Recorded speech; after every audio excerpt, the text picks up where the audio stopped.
Ана қалекең тұр міне. Қалекең маған май алып келген деп жатыр. В общем, мен бір миым қортпай жатыр, или мен бір математикам дұрыс емес па? Мен обычно бұрындары СТО-ға кіремін да, өзбек, қырғыз, қазақтарға. Жігіттер маған именно мынандай 10-30 фул синтетика Т6 май құйып берші деймін да.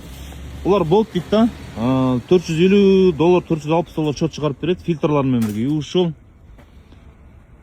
Қалекең, сөйтіп кетіп қаламын. Қазір мен өзім мынандай таза оригинал 10-30 фул синтетик Т6 майын өзім Walmart'тан алдым. Фильтрларын Volvo дилерге барып алдым.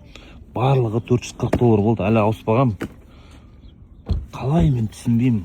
Мен бұл жерде түсінбей тұрмын ше. Или мен бір қымбат алып қойдым ба, или олар алаяқтар осындай май құйдық деп өтірік май құйып тастап, или китайский фильтр салып бере ма бізге.